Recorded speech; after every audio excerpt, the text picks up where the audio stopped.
sorry.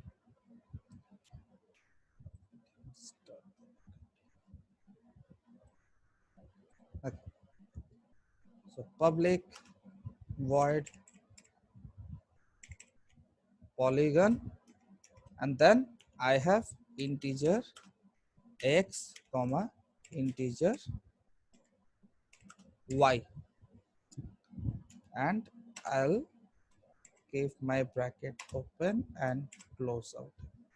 Okay, now this polygon is supposed to print what? A kind of square with character ch, and this is supposed to create a rectangle with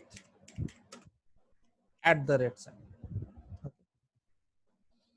So what I will do, I'll start with the main method first. Public static void main. Okay,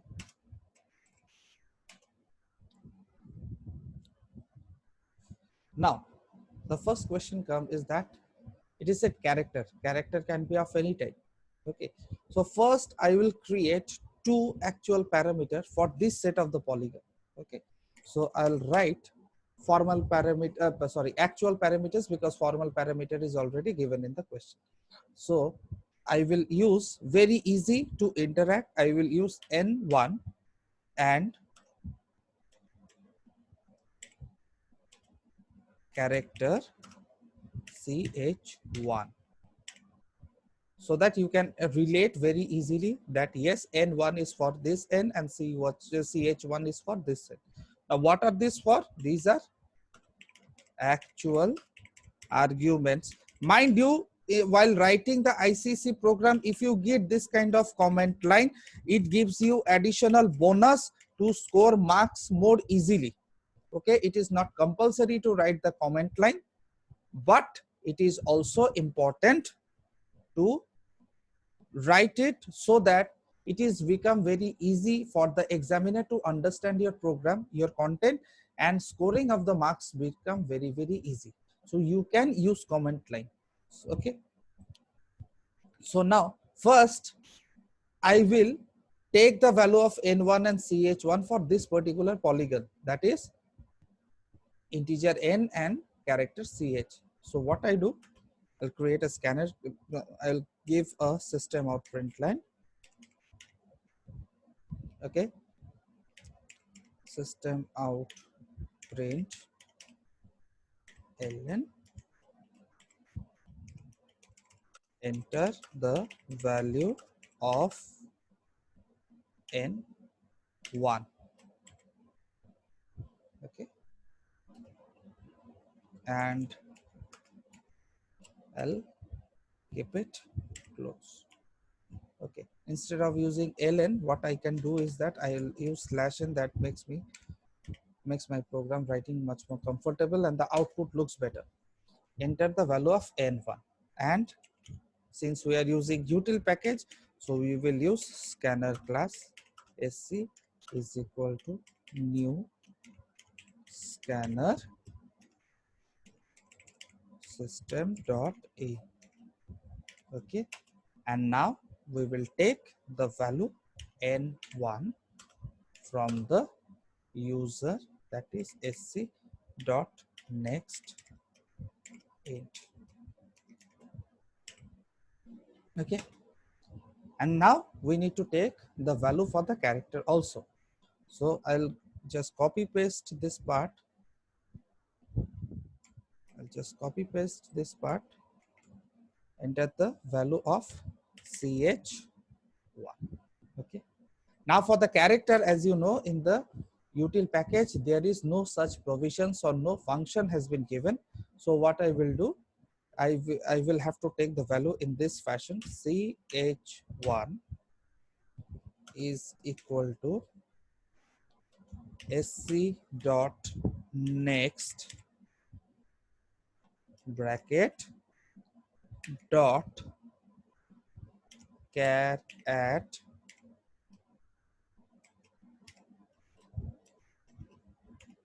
0. So this is how we take character in the util package. sc.next bracket dot char at c small letter at 0. Okay. So now once we have taken the value for n1 and ch1, now what we have to pass the value of n1 and the ch1, that is from the actual parameter to the formal parameter. So I'll write it. I have to create the object for the class, that is polygon, ICC is the class. So I have to create an object first. So ICSC, IC is the name of the object, is equal to new ICSE.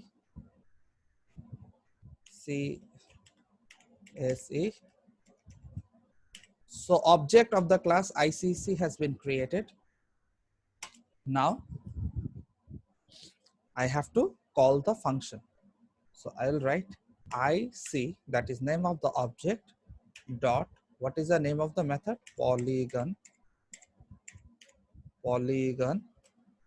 And then just as per the sequence, first was the integer type, second was the character type.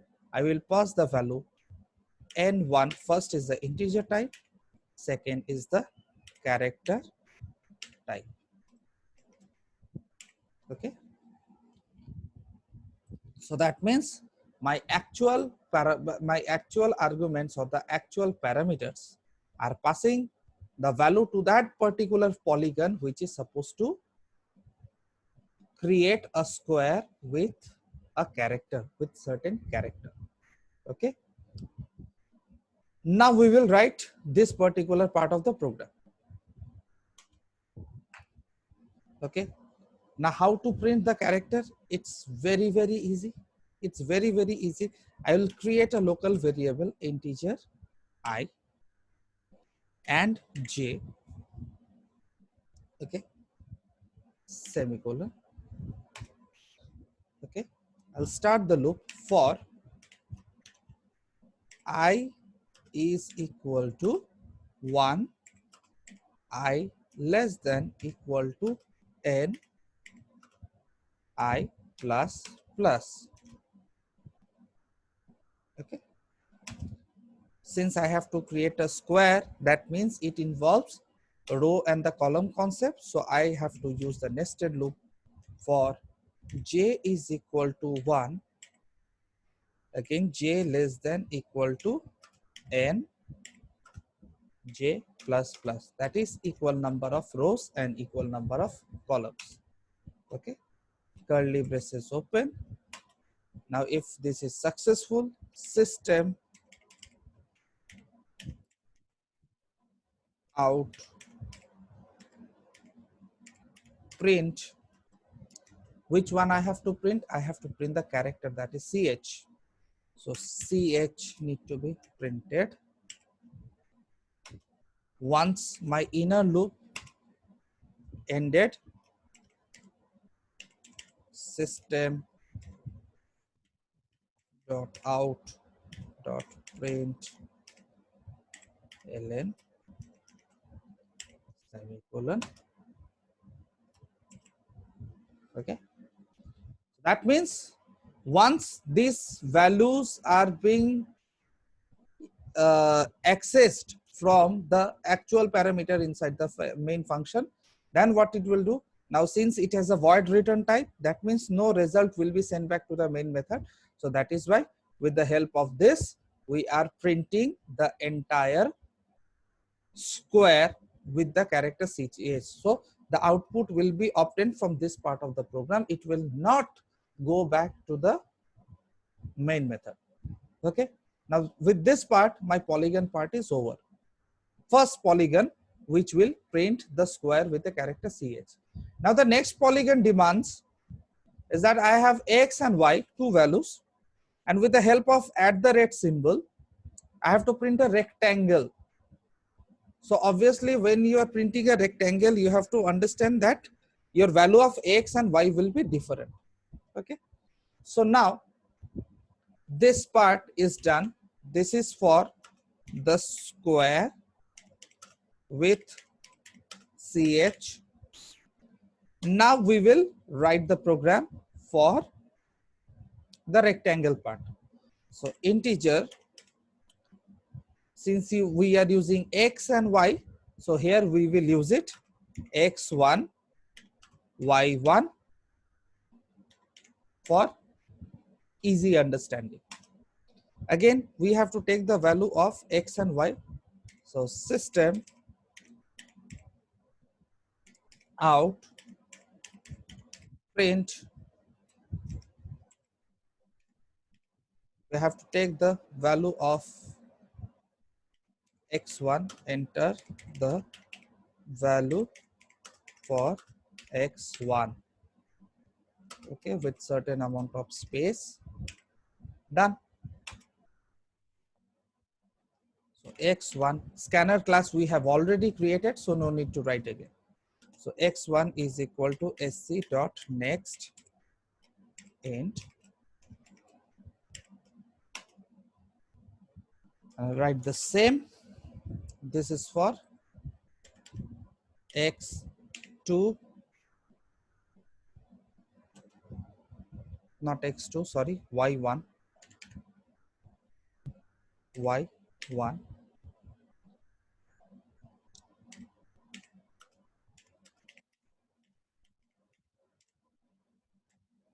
Next int.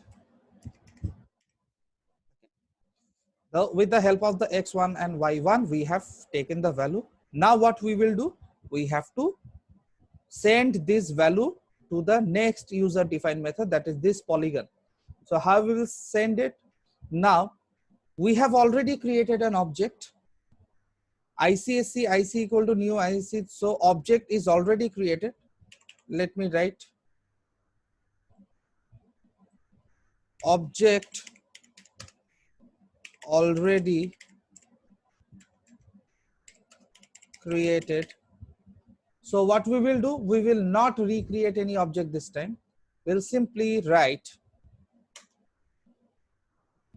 IC is IC dot, what is the name of the function? Mind you, method overloading, so same name, polygon. Okay, now just exact the pattern. First one is x, second one is y, both are of integer type. So we have considered x1 for x value and y1 for y value. So we will exactly take in the same way x1, y1, bracket close. This part is done. The value has been sent back. Okay. And with this, we conclude the main method part. Now comes the concept of the polygon part. Now this is supposed to print the rectangle. So how it is supposed to print? Okay. So since we have taken I and j out here, we will take p and q. Integer p comma q, just to avoid the variables clash. Okay.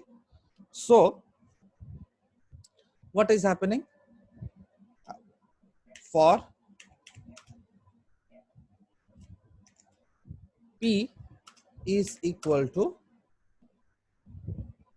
1, p less than equal to q, and p, sorry, not q, x p plus plus. Okay. And then the inner loop, because rectangle, again the concept of this will come.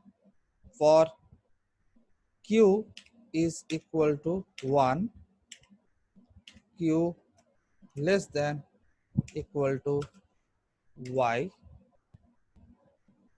Okay, q plus plus. Okay, now try to understand this part. This part is very, very essential. Now in the rectangle, you cannot have the equal number of rows and equal number of the columns. If you see the, forget about the equal rows and the columns. If I take it as the length and the breadth, if I take x as a length and y as a breadth, length and breadth cannot be equal. Firstly, diagrammatically. Now if you divide that rectangle into multiple rows and the columns, that means the total number of the rows and total number of columns cannot be same in case of the rectangle. Now either you can directly write the program and print it, no problem, okay, without giving a condition that x should not be equal to y, because if x becomes equal to y, then it becomes a square. Okay, so either you can give this condition or you may not give this condition, that is also okay, but you have to make sure that your value of x and value of y should not clash. I repeat, your value of x and value of y should not clash. Okay, so let me continue with this for the time being. System out print, that is any character or not any character, we have to print with the symbol at the rate. So at the rate to be written in the double quotation. Okay,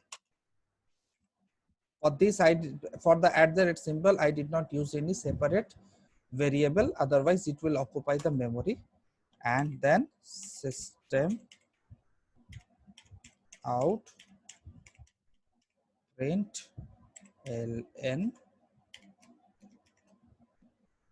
semicolon, thus brings with the end of the program. Okay, so now let's compile and see any error is there or not.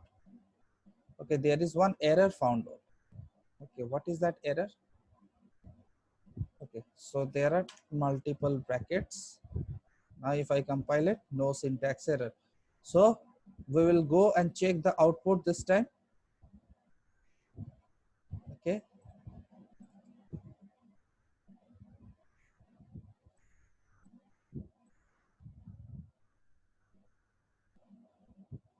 okay, so we will check the output. What is this output out here? Void main. Okay, enter the value of n1.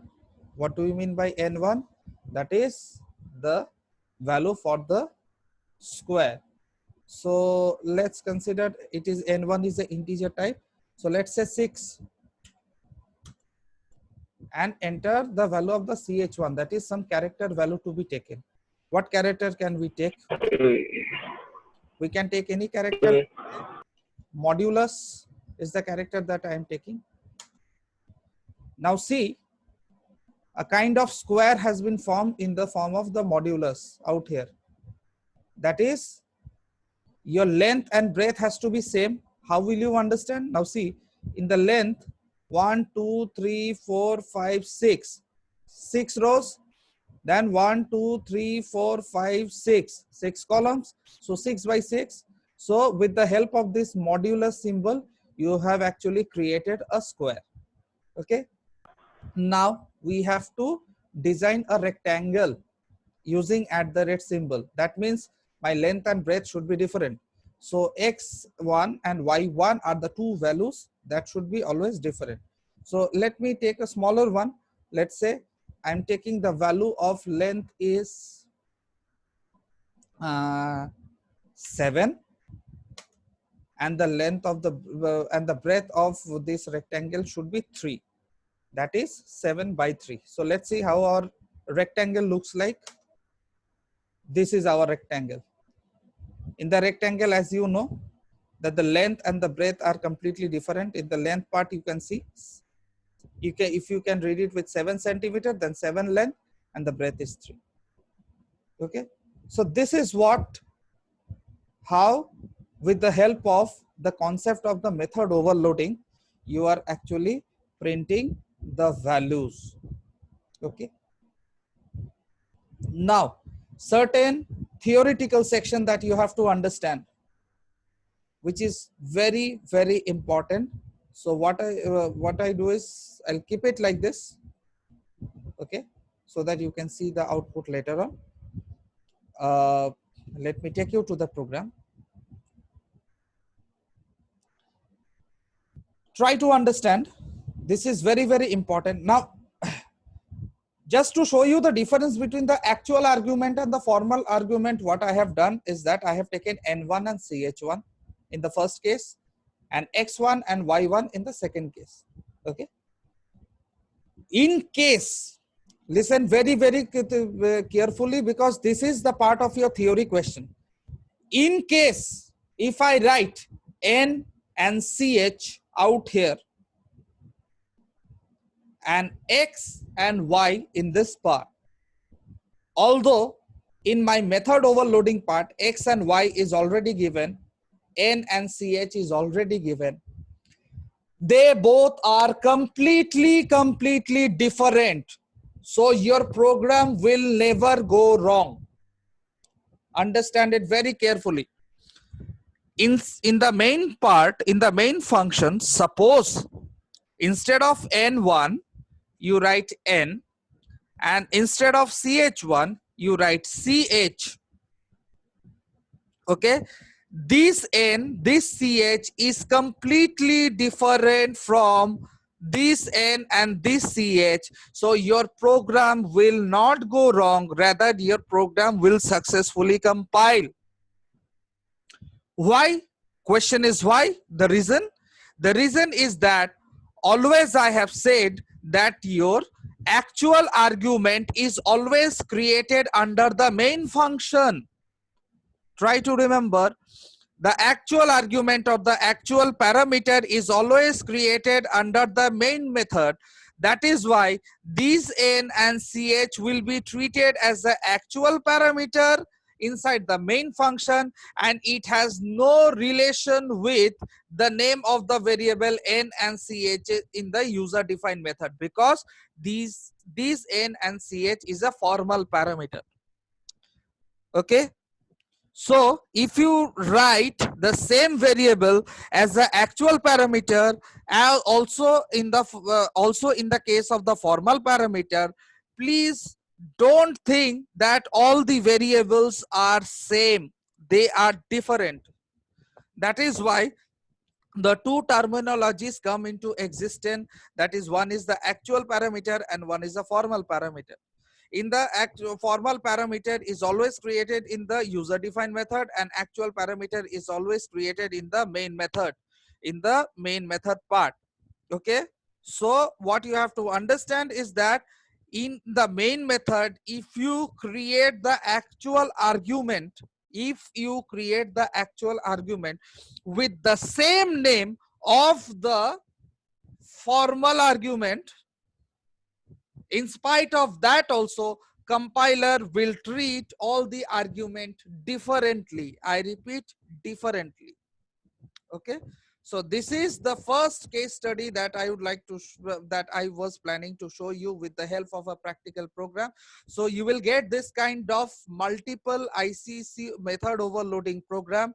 Please go through the internet and find out as many number of the question which is given in the ICSC and start practicing the program, because these confusion will never get rid of until and unless you don't practically, and in terms of the writing, you don't practice the program in writing. So writing of the program is equally important to avoid your confusion. Otherwise, your confusion will continue and you will end up messing up such a big program.